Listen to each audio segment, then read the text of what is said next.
Ladies and gentlemen, let's call this meeting to order, please.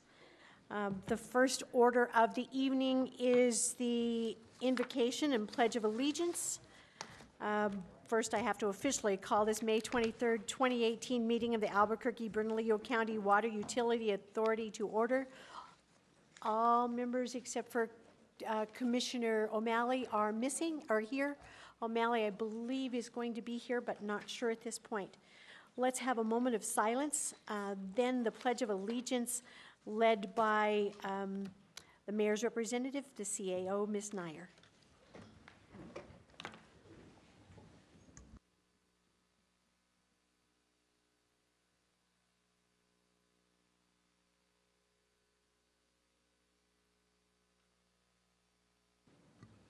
Please join me in the pledge.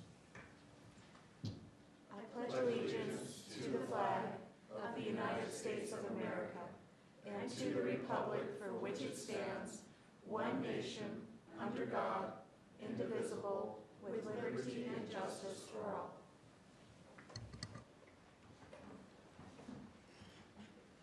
Thank you all for being here this evening. It looks like we could have a rather short meeting tonight.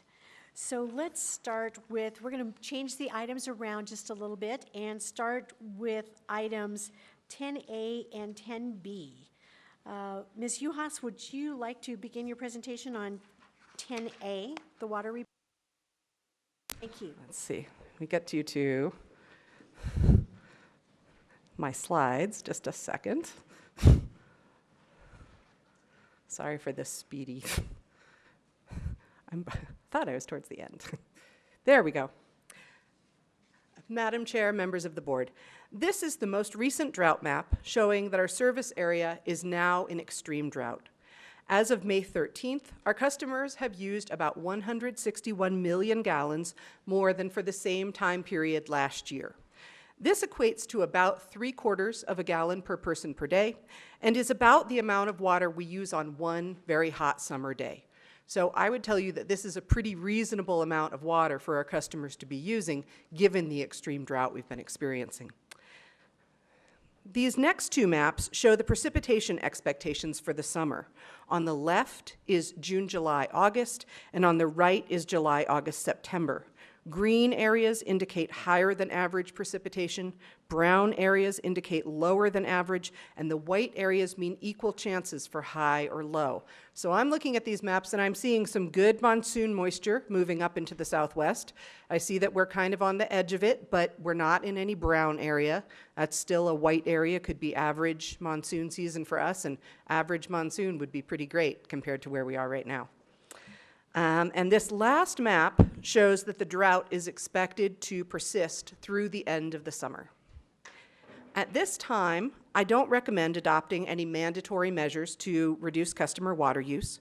We will be running an extensive TV, radio, and outdoor advertising campaign through the summer, and we'll be adding a new movie theater campaign for the months of June and July.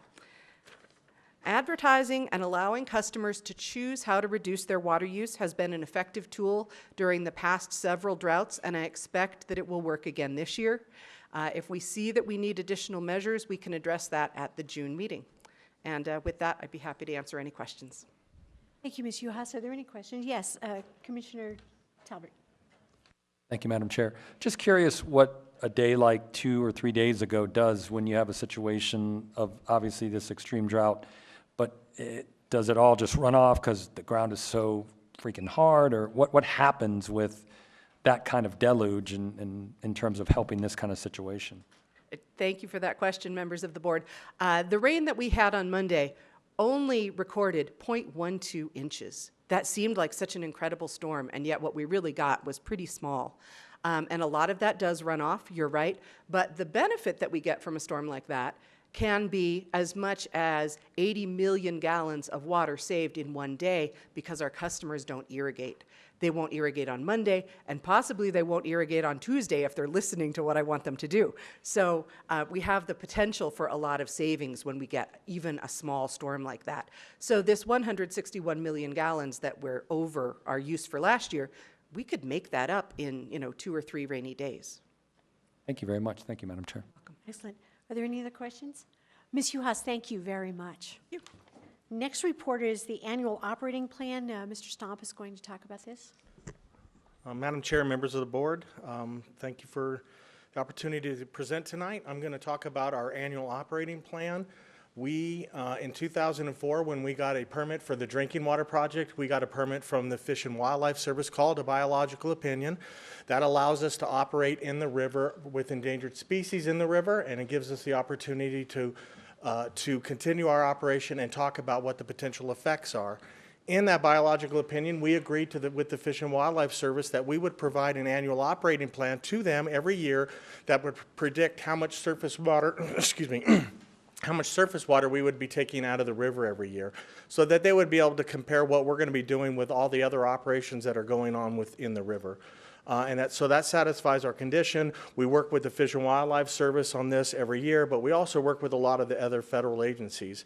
And just as a reminder, last year we accomplished a 70% use of surface water last year. So 70% surface water, 30% groundwater. That's the most that we had accomplished, and that's our typical goal for the year. In our permit that we received from the State Engineer's Office, we have specific flow requirements in there. So when we have low flow conditions at Central Avenue Bridge, we are restricted from diverting, and that is when we reach a flow below 122 CFS or 195 CFS above our gauge.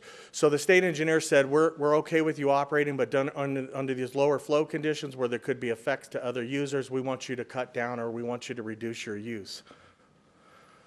We coordinate, as I said, with federal and state agencies, and we're doing drought planning right now. And so, as you know, the 2018 and 2019 forecast for this irrigation season is the worst we've had in quite a long time. Last year was a great year. Everybody remembered what that year was like, and then we're back to this year. The good news from last year is we had a lot of extra water stored in reservoirs upstream getting prepared for this year. So it won't be as bad in terms of how long we'll be able to irrigate. But the federal government and the Fish and Wildlife Service are projecting that we could have low flows in Albuquerque, and in fact, in the worst case scenario, they're predicting that the Albuquerque stretch of the river, and that is from Angostura, which is a diversion that MRGCD owns about 15 miles north of Albuquerque, all the way to Isleta, which is south of Albuquerque, there could be stretches of river going dry. Now that hasn't happened in my lifetime. There's been a lot of sections of river drying south of Albuquerque, particularly in the Isleta and the San Acacia reaches, but not in Albuquerque. In response to that, we have been working with all of the state, local agencies to come up with a plan to try to mitigate that, to be able to have water in the river during the entire summer in the Albuquerque stretch, which would allow us to continue to operate, will provide a little bit more water to the farmers, and will protect the fish and the environmental habitat that is in the Albuquerque stretch of the river. I don't have a lot of details on that. We're still working on that agreement. I wish I could bring that to you tonight, but we really are working on a plan to try to mitigate that. I will be bringing that to you at the next agenda in the next board meeting. I did want to talk about our use, though. We are anticipating that we could be using more groundwater than we did last year. However, if we're able to work out an agreement, we may be able to reach our 70% goal again this year. One thing that's really interesting this year, we worked with a number of parties on the river, and we raised our dam up, held a bunch of water on it, held it for a period of time, and then let it go. The Fish and Wildlife Service called that a wiggle, and that was basically to try to enhance flows in the river to reach a quick peak and see if we could get the minnows to spawn. And we did it just yesterday, actually, during that Monday storm. The Isleta Diversion Dam was fully up. They held back a bunch of water, let it go, and there was actually river eggs or eggs that were spawned from the minnows. So it did actually work. When we did our first test here in Albuquerque, and I think it was May 4th, it didn't work quite as well. So it's just an experimental thing, but it's try to use the infrastructure we have to try to create an artificial environment for the minnow to spawn. So it was very interesting. It was a very good idea. It didn't work so much in the Albuquerque reach, but it did work down south, and we're going to continue to do those types of things. This graphic that I have here shows what we think our usage is going to be for the year, and I want to talk about the plan. The plan is from April until March, so it's kind of a weird situation because it's really more about the irrigation season, so April to September or October, November, but we show the full year. The blue area is the surface water, and the green area is the groundwater. And so you can see we're planning on potentially shutting down the plant all of July, August, September, and October if we're not able to work out this agreement, and that would be all groundwater. This is consistent with your policy, which is Water 2120, which is we are working with using and saving groundwater so that we can use it during the drought. This is hopefully not what the picture is going to be like, and I am optimistic that we are working very closely with our agencies, and we are, again, following Water 2120, which is your policy, which is to collaborate and work together to try to solve problems together, and we're working on that right now. So I think it's going to be a much better outlook in the Albuquerque stretch than what they're predicting, and if we get any rainfall at all, that's going to help in the river operations tremendously, and definitely help in our compact delivery requirements. This is a dry year. Dry years are simpler to make our compact requirements. We are required to deliver a certain amount to Texas based on how much flows at a gauge called Otoe gauge, which is upstream of Santa Fe. That prediction was very, very low this year, so our delivery obligation is pretty low. So if we get any rainfall at all in that valley, we should be able to make our delivery obligations this year and maybe have a little bit of extra. Madam Chair, that was a lot of information. I am planning on, and Mark has asked me to come and talk in the June meeting and give an update on Water 2120. We have some new board members, have an opportunity to talk about our water policy and have you guys get an update of where we're at and give you some background in what we're trying to accomplish or what your goals and policies are. With that, I'll be glad to answer any questions. Thank you, Mr. Stomp. Are there any questions? Madam Chair. Yes. Thank you, Madam Chair. Could you talk about what Rio Rancho is doing and how they discharge? I know that they are obligated to discharge into the Rio Grande, and I don't know if we're monitoring that or if that's being counted in all your statistics. Could you kind of elaborate on that for me, please? Sure. Madam Chair, Commissioner Quesada, Rio Rancho, in the big picture of what they're doing to help the river is nothing. I mean, I'm just being blunt honest. They discharge three different discharges into the river. They have MPDS permits, which have requirements just like ours. However, they're not nearly as stringent as our requirements. We do monitor them. We pay attention to what they're doing. We're obviously diverting some of that at our diversion point upstream. But in terms of contributing and working in this environment that we're talking about now where we're collaborating, they have not stepped up and have done anything right now. So what do you think our actions or our options would be in order for them to be more involved in what's happening, down the Rio Grande? Because I represent the South Valley, and when you're talking about irrigation and you're talking about agriculture, it's a big concern to me, and I believe that, they've talked very highly about their water treatment and their reuse of water, but I want to know how, they're using that and how they are releasing that in the Rio Grande so we can, either engage them to do better or monitor them in a certain way, but, I would like to know, is there a way we can get more involved with the city of Rio Rancho to fix this problem? Madam Chair and Commissioner Quesada, there's really two things that are going on right now. Under Rio Rancho's state engineer's permit, they're required to transfer a certain amount of water rights every year. They have 13 pending applications with the state engineer. There's a significant number of protesters that are protesting transfers of water rights from Socorro County up to Rio Rancho. They're required to do it in their permit, but legally, MRGCD, the Conservancy District, the Agricultural District, the federal government, environmental groups, they're all saying, no, we got to step back and do something different. So there's ongoing litigation in terms of that. We have not participated in that. However, our policies, your policy, Water 2120, talks about working regionally, including with Rio Rancho, to figure out a way to get them a surface water diversion, get them off the aquifer, and start to contribute to helping protect the aquifer and helping do more in the basin. So our policies to do that, we have met with Rio Rancho on a number of occasions. We have not been able to break that barrier yet, but we still are in discussions with them. There's that litigation that's going on. I'm not part of it, but I am part of it in a sense that we're having those discussions. So there's an ongoing effort to try to, I don't want to say force because you can't make anybody do anything, but get them to collaborate and work together to solve the problems. We're all in this together, and they need to be part of the solution too. Are there any more questions, Mr. Stomp? Thank you, Mr. Stomp. Thank you very much. Thank you very much. Next item is the approval of minutes, and I would make a motion to approve the April 18th, 2018 minutes. Is there a second? There's a motion and a second. All those in favor say yes? Yes. Yes. Opposed? Motion carries. There are no proclamations and awards this evening, so next agenda item is public comment. Ms. Jenkins, how many do we have signed up? We have 3. All right, thank you. So each speaker will have 3 minutes to speak with a warning at 2.5 minutes. Would you please call them? Kevin Bobick, followed by Carl Starr.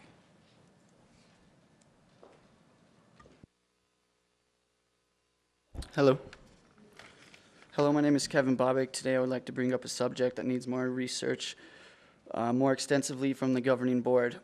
We should all be aware that the Albuquerque Water Utility Authority has plans to be fluoridating our public water in the short future. Here are some things to know about the chemical fluoride they plan on putting in our public drinking water.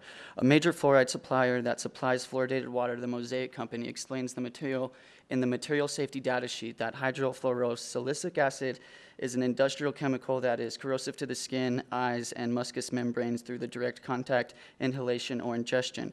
Also on Mosaic's MSDS, it states may lead to coma or death. Fluoride is also directly connected to hypothyroidism. Fluoride is an irritant to the thyroid. The thyroid needs iodine. Fluoride and iodine have a similar chemical electric structure and reactivity. So the body is given whatever the amount of fluoride, the thyroid will stop accepting as much iodine, which can make you ill in many different ways. Up through the 1950s, doctors in Europe and South America prescribed fluoride to reduce thyroid function in patients with overactive thyroids, hyperthyroidism. The thyroid affects the cardiovascular system, nervous system, reproductive system, digestive system, and anima, adrenal glands, and plays a huge role in our body's main organ functions like the heart, brain, liver, kidneys, and even affects the functions of our skin, hair, and eyes. The health of our thyroid plays a huge important role in our everyday health. The thyroid should not be poisoned by something that can be chemically proven to harm the thyroid gland. So giving a known systematic poison, industrial chemical, pesticide that is known to inactivate 62 enzymes, increases the aging process, increases cancer and tumor growth, disrupts the immune system, causes genetic damage, interrupts DNA repair, increases arthritis, and put it in our drinking water that we're going to be showering in. Fluoride is directly connected to hypothyroidism and is known to calcify the pineal gland, and all this can be backed with scientific data, and you're putting it in our public drinking water to help prevent tooth decay. When an over amount of fluoride is ingested, it can cause fluorosis on the teeth, which causes teeth to weaken, turn spotted brown, and makes them easier to chip. I have the right to informed consent to this one-size-fits-all known rat poison you call a medicine. I don't care if you think you have the right ppm of fluoride to keep it safe to help prevent tooth decay. The health risks far outweigh the fake statistics of preventing tooth decay. Studies prove that you're not going to see a significant difference in DMFT in countries that fluoridate the water compared to countries that don't fluoridate the water. So instead of wasting $250,000 of taxpayers' money to buy equipment to fluoridate our water supply to kill us off slowly, I suggest you put some of that money to educating our public in the effects of sugar consumption and nutritional health. But let's be real with each other. One of the scams of fluoridation is from the fluoride suppliers and the phosphate companies making deals with the local water city supplies because it is cheaper to dump a known poison in our public drinking water than it is to properly expose of the chemical. I have a copy of my resources right here if you guys like a copy. Thank you, sir. Are there any questions? Thank you, sir. Thank you for Thank being you. here this evening. The next speaker? Carl Starr, followed by Bart Starr.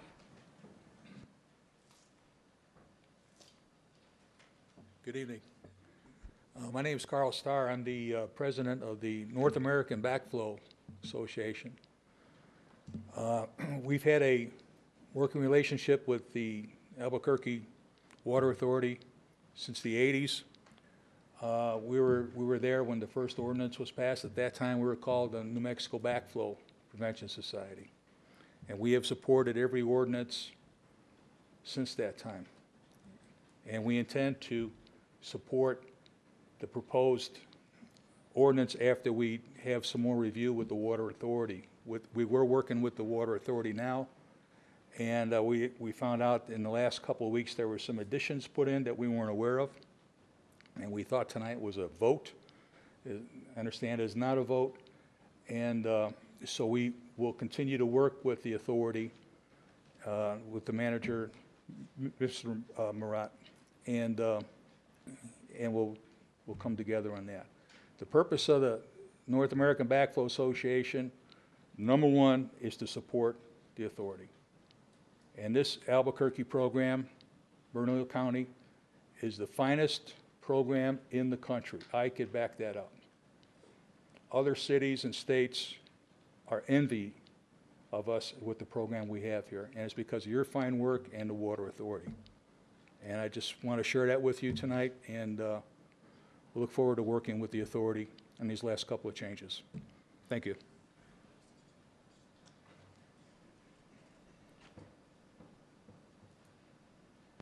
Bart Starr. Good evening, I'm Bart Starr. I'd just like to reiterate what Carl had mentioned about the cross-connection ordinance. I'm here on behalf of Viking 2. We do the backflow prevention technician training. We have for the past 30 years, and during that time, we've always had a really good working relationship with the water department. We look forward to being involved in the changes or the revision of the ordinance. We don't support the amendments that are going to be presented tonight, but hopefully we can get together and continue talking with the cross-connection department to come up with a solution that's beneficial for both sides. Thanks. Thank you, sir. Are there any questions? Thank you, sir. Thank you for being here. That is our last speaker. The next scheduled meeting will be June 20th, 2018 at 5 p.m. in the Vincent E. Griego Chambers. Also need to announce that there is a vacancy on the Technical Customer Advisory Committee, or TCAC as we like to call it. If board members have any nominations, please direct them to the online application on the Water Authority's website at www.abcwua.org.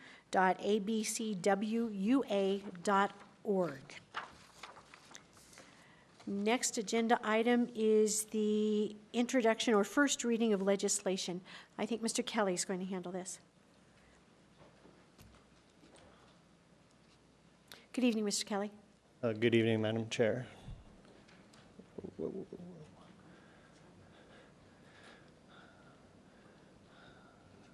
Yeah. I'm sorry, I hope I'm not getting anybody sick watching the slides go by.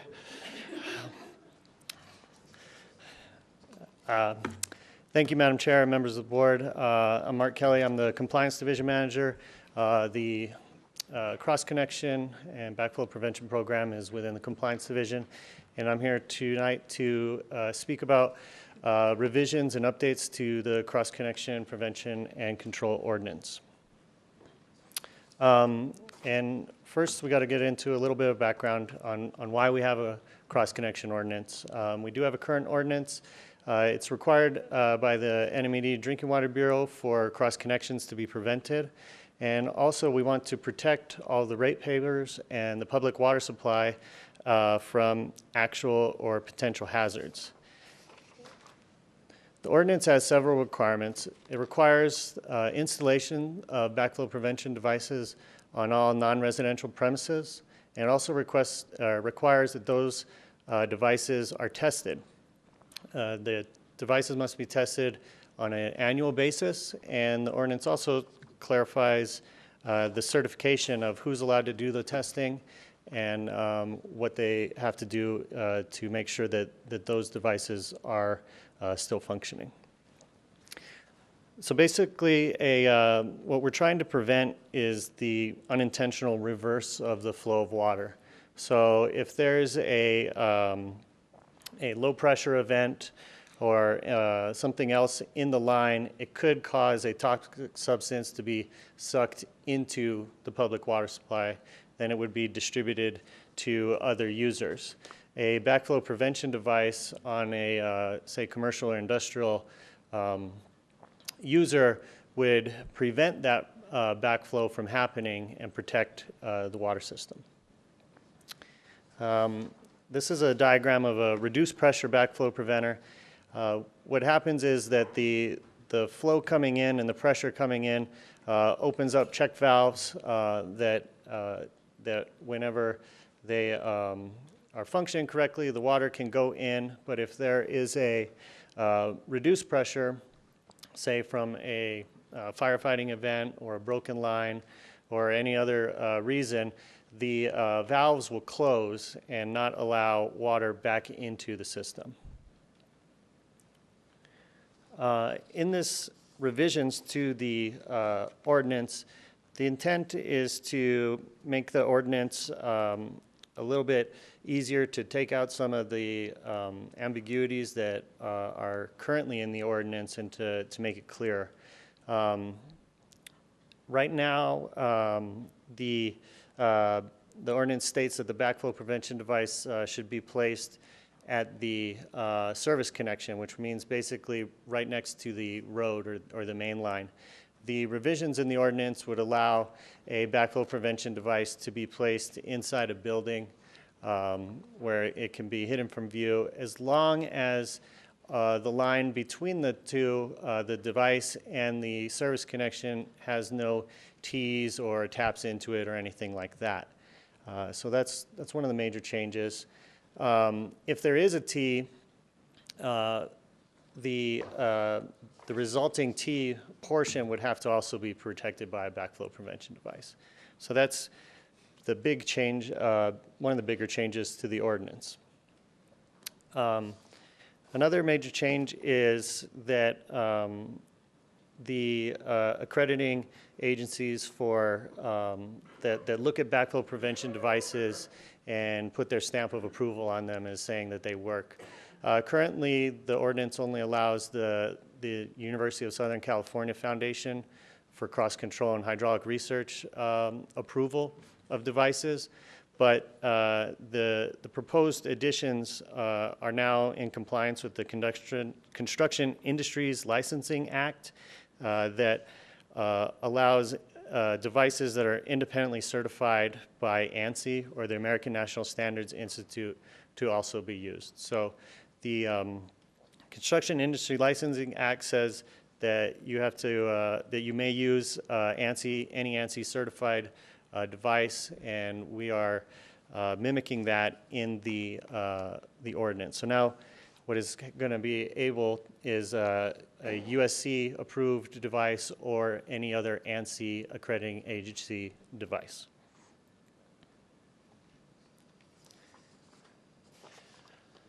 Some more changes that are proposed are the requiring a backflow prevention device on temporary connections. It's not specifically put in the ordinance right now. You could hook up, say, on a construction site and have construction water that may not, the system may not be protected from. So the changes say that if you have a temporary connection, you must also have a backflow prevention device on that connection to protect us in all situations, whether temporary and during final construction. The ordinance also has changes that allow fees. The fees are for late reports or for those that do not have backflow prevention devices. This was not specifically pointed out in the current version of the ordinance, and the only remedy was to basically shut off somebody's water. So now there's a way of addressing that without the drastic effect of shutting off water.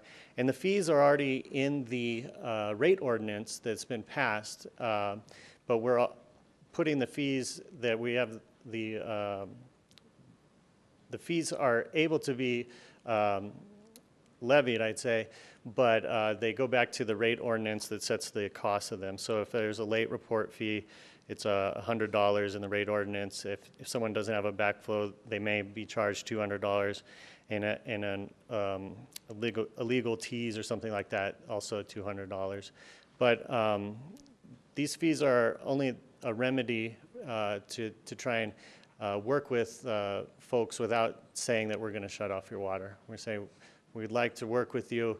You may be subject to these fees, but the first step is never to go to a fee right away. The first step is always to work with someone and to issue a notice of violation so that they know and they can come back into compliance without any kind of fee being attached. These fees are not put in there to generate revenue.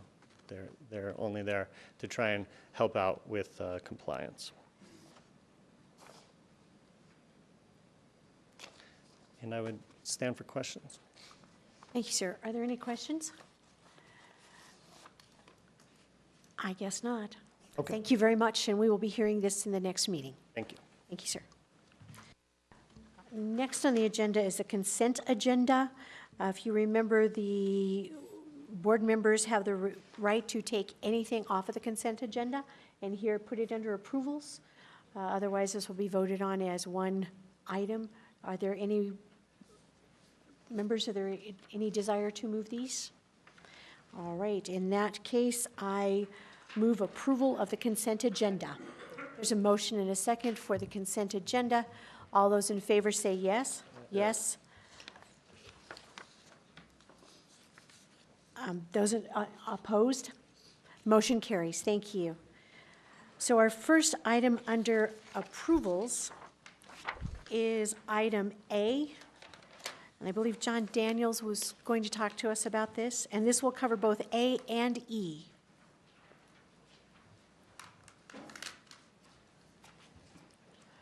Good evening, sir. Good evening. Good evening, Madam Chair, members of the Water Authority Board. Pardon me. My name is John Daniels. I'm the Chief Procurement Officer for the Water Authority. I was here last meeting to present two items, which are represented this meeting as O18-3 and R18-4. The first being an ordinance to repeal the Selection Advisory Committee ordinance that had previously been adopted by the Water Authority Board. That repeal will then, those provisions in that repeal will then be replaced by the resolution that's adopted, if adopted this evening, which would actually do three things. That would rescind the previous resolution, which was adopted by the Water Authority Board, to adopt the City of Albuquerque procurement ordinance as legal framework. It would then adopt the Bernalillo County procurement ordinance, which was recently adopted by Bernalillo County Board. And then it sets forth contract approval requirements for those contracts that would have to be presented to the Water Authority Board.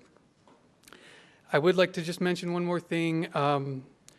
It was a great thing to be able to work with the county procurement staff on this endeavor. This was a comprehensive and thoughtful analysis that we performed. Lisa and Dinah from County Procurement are also here again tonight, and I wanted to thank them again for inviting us to participate in that. And with that, I'll stand for any questions. Thank you, Mr. Daniels.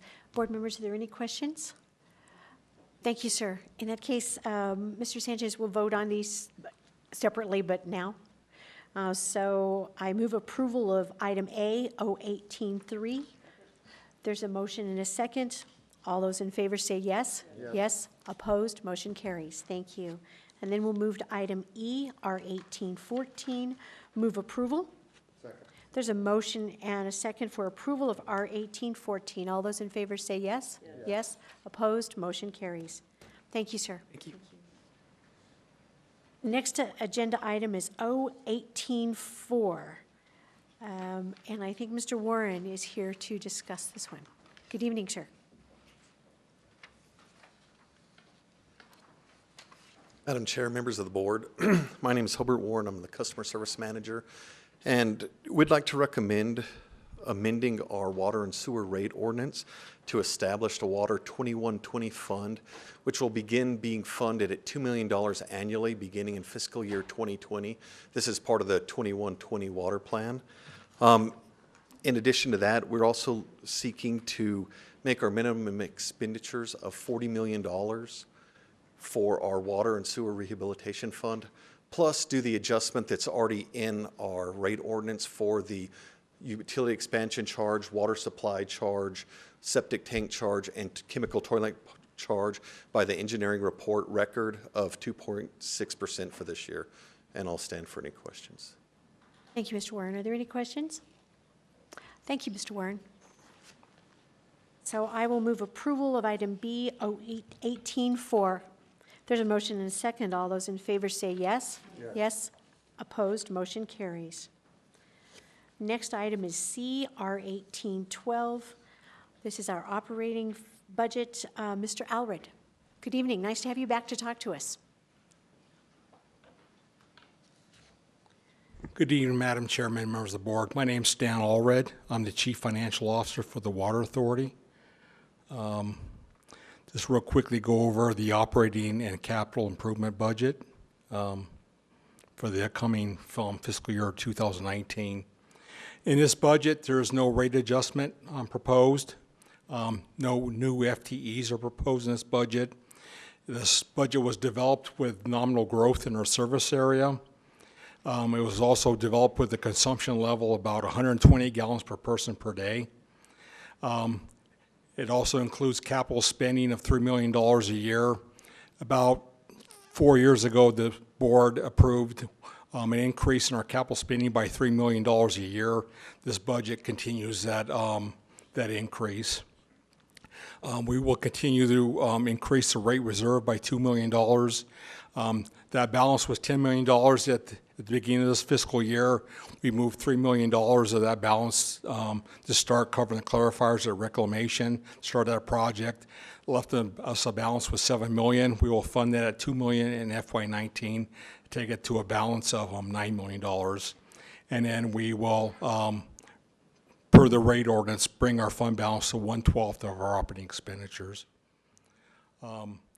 We will continue community outreach and communication programs. In July, we've already started kids community outreach with community meetings. We had one last week at Taylor Ranch Community Center. We're going to complete phase 2 of our Maximo implementation system.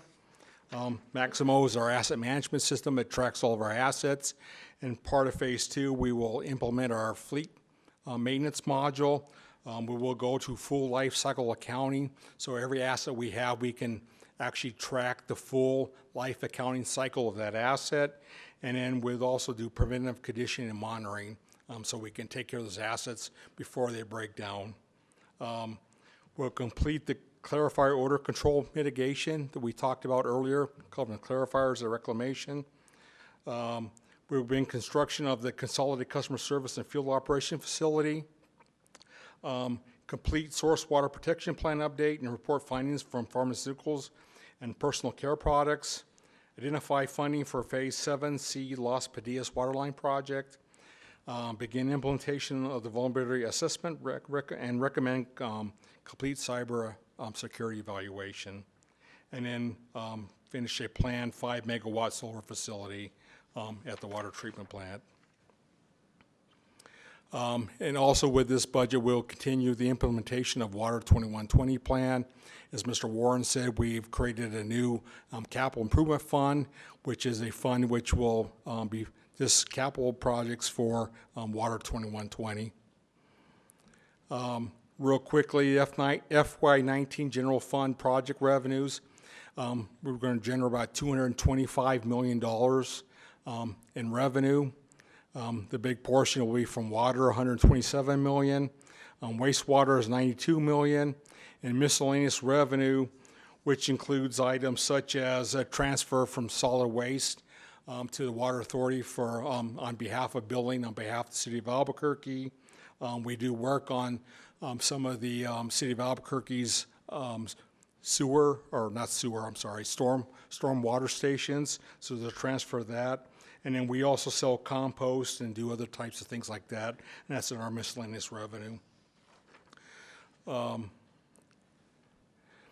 FY19 work capital projected balances, as you can see, in FY16, we had a negative balance. Over the last 4 years, we have turned that around. We are now projected to be at least 1/12 of our operating expenditures and in compliance with our rate ordinance. FY19 budget expenses is $214 million. The biggest portion of that is debt service of $71 million. Wages and benefits is $57 million.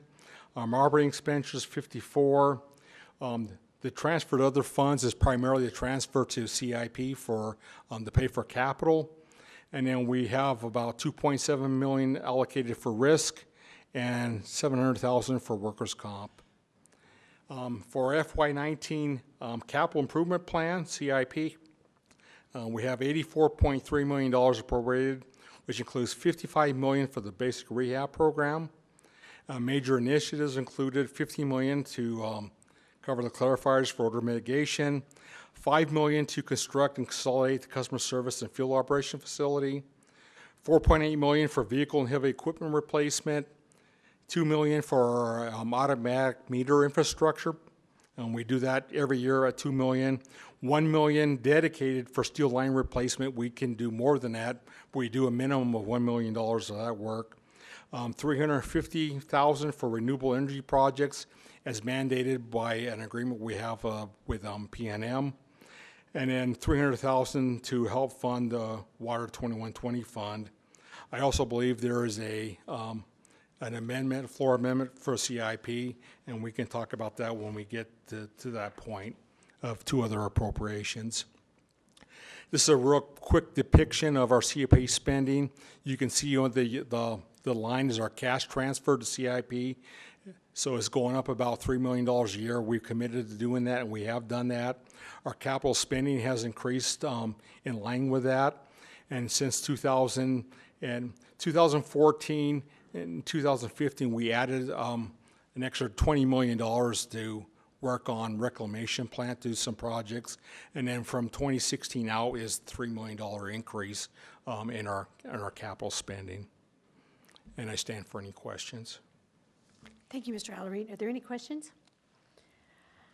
Okay, let's go with, make a motion, make a motion to approve our 1812. There's a motion and a second. All those in favor say yes.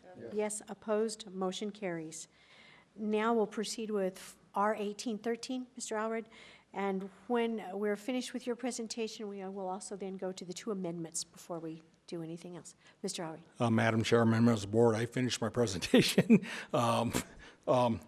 If we want to talk about the floor amendment, it's to allocate. Mr. Allred, I think it's now 2 amendments, and I'm going to see if the 2 sponsors would like to introduce those, and then we'll ask you questions if you don't mind. Okay.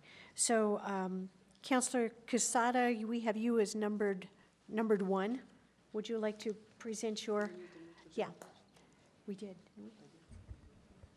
Okay, let's make a motion to approve, just so we can bring in the amendments, R 1813. Okay. We have a motion and a second. So the first is floor amendment number 1, and Commissioner Quesada, we're handing those out to everyone. Well, you know, both of these are in my district, so, you know, I'm asking for support for both of them. There's a couple of really major things that are happening in Bernalillo County. One is that we are excited that we are going to be able to finish the Los Padilla water system that they've been waiting for forever. There's not even I can't even give you a timeline for how long they've been waiting for us to put in the water systems in there. We've done a really good job with the assistance of Bernalillo County and the Water Authority. Both have teamed up to get this project moving forward. So we're no longer waiting on trying to get something done, but to move forward. And we're hoping that this do pass today, so we can complete the whole water system in Los Padillas. So we're very excited to have that as an amendment today. I would also like to talk about what's happening not only at the Visitor Center, but our plans in Bernalillo County to open a new, because we've been wanting to put another fire station up in that area. Could you wait until we move that one? Okay. Okay, so let's, So we're going to do, so you're doing Los Padillas first? we're doing, yes, sir. Okay. Yes, sir, you're number 1 in what I have handed out. So let me first say that this is floor amendment number 1 to R 1813, sponsored by Commissioner Quesada, and I'll read to you what it is so people know what it says. On page 2, after line 15, insert the following: Los Padillas Water System, $2,575,000, and then renumber. Mr. Sin. Yeah. Mr. Sanchez, should I read the entire justification on this so people know what it is? Madam Chair, it's up to you. I'm not sure it's necessary. Okay. Board, do you have any questions on this? Just an addition. So I'm a Yes, Councilor sponsor on Peña. both the amendments as well. Okay, thank you. So that is, Councilor Peña is also included in that one. So there's a motion and a second. We have a question? Yes. Madam Chair, for the Councilor sponsor, Davis. or maybe Mr. Sanchez, or can you help us? I see in the notes that, that an application was submitted to the New Mexico Trust Board for the water system, but it was denied. Can somebody give us just a little background on why that application was denied, and if this is timely for us to do now, or whether that needs to be resubmitted there, or what the process is for this? Madam Chair, Councilor Davis, it was simply a matter of prioritization. The Water Trust Board didn't feel like this was a high priority.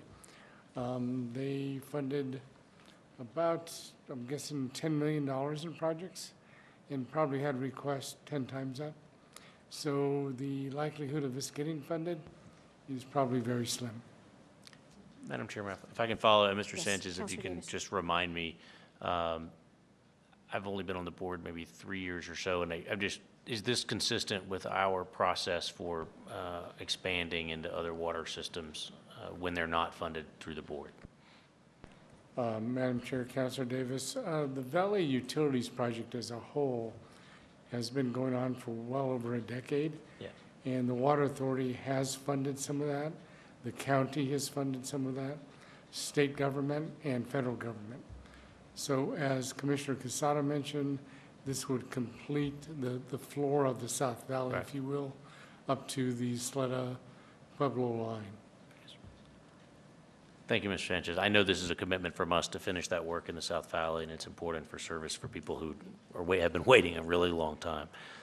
So I don't want to hold it up for that, but I appreciate, I want to be sure we look at the history and just understand where we are and what other options are on the table, and it seems like this is that process. Thank you, sir. And if I could, follow up with a comment, I've been really working really hard since I was elected, and I've talked to the state also, and the representation from that district at the state level, and they have allocated me absolutely $0, which is very disheartening because they represent that district on the state level. And I was hoping that I could do it with other different funding sources, because that's what we've basically done. We've patched the South Valley together with many different funding sources, and we have to get creative at times.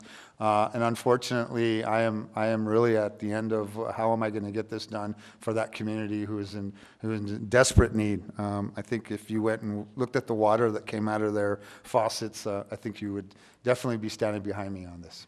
Thank you. Thank you, and if I may, just one thing here that I'm reading from the notes, which is interesting, and this project will come to a standstill without additional funding. An application for a state revolving loan will be submitted, and this funding, if granted, will represent the 75% local match requirement.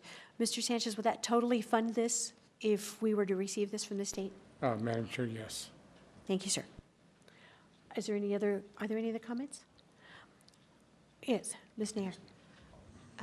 Thank you, Madam Chair.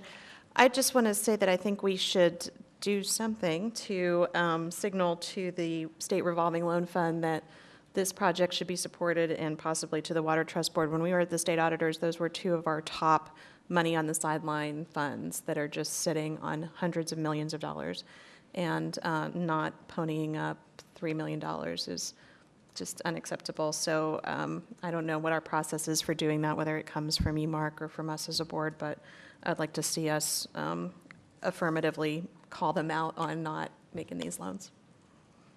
Thank you. And therefore, let's vote on this first amendment. There's a motion and a second for floor amendment number 1. All those in favor say yes. Yes. Opposed? Motion carries. Thank you.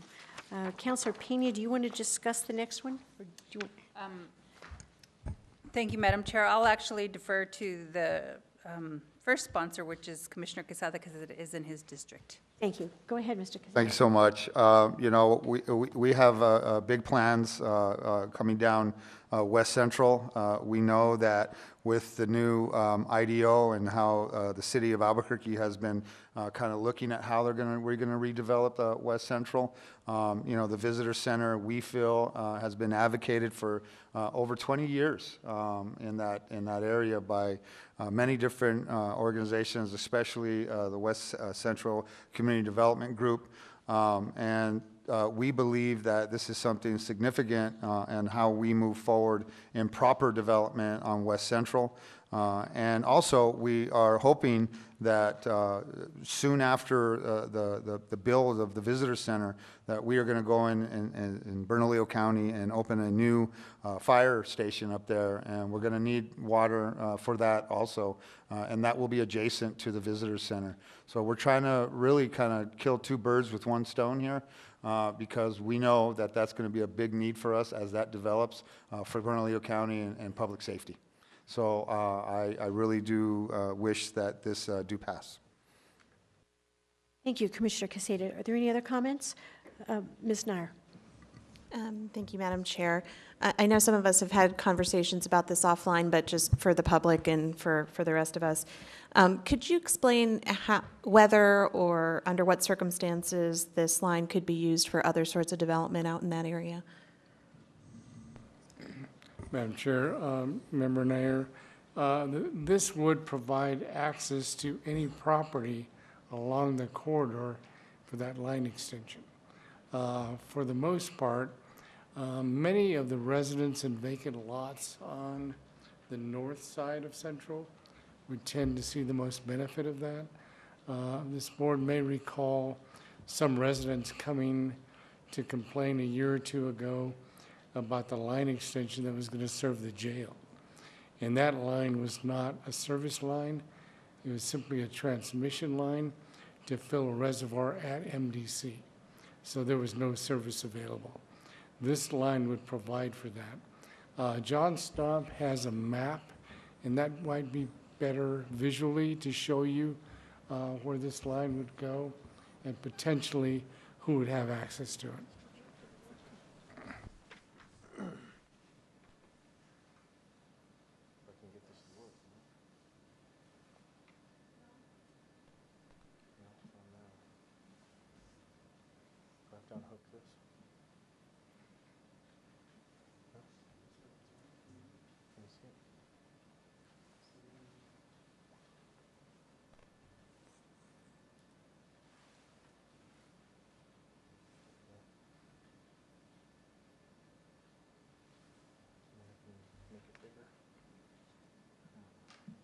Well, Madam Chair and members of the board, the site that we're speaking of is the site right here. This is Central Avenue Boulevard here, Interstate 40. North is up on the map, and this is Atrisco Vista Boulevard. So there's an existing water line that is located just north of Interstate 40 off Atrisco Vista Boulevard. The proposed extension of water would continue to the east, cross Interstate 40, and then proceed down to Central Avenue.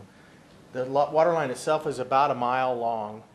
And in terms of benefiting properties, we've identified the yellow dots as those properties that would directly benefit it. That is, the water line is adjacent to that property, would be available for service. However, I want to point out the area that's bound by Atrisco Vista and Interstate 40 on the north is already under an existing development agreement that was approved by this board in 2007. So they may benefit from that extension, but we're already under obligation to serve that property. So there's no additional benefit associated with that. Once the water line crosses Interstate 40, however, and serves the corridor on Central, there are potential extensions that could be made from that line. And so there are possibilities for other people to be served or other benefit. However, this line will be a small water line. It'll be about a 10-inch water line. So from a capacity standpoint, it would have limited capacity to serve a large area outside of this area.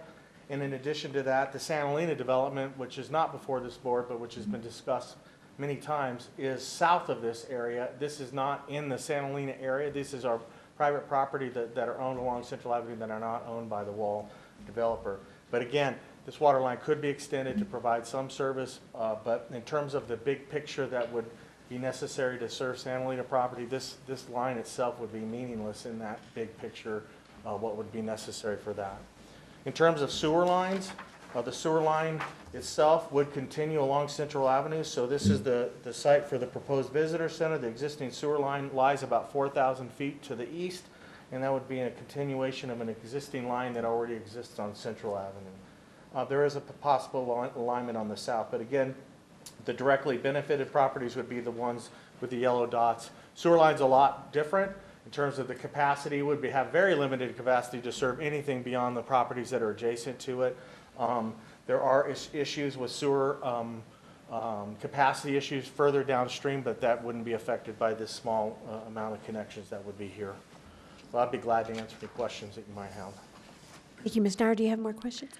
No, that was a great answer, thank you, but I have terrible vision. Would you mind just passing that around? Because I can't see that I'm far. sure, I apologize. Board members, are there any other questions? Councilor Davis. Mr. Sanchez, I'm going to ask the same question I did last time, just to be clear.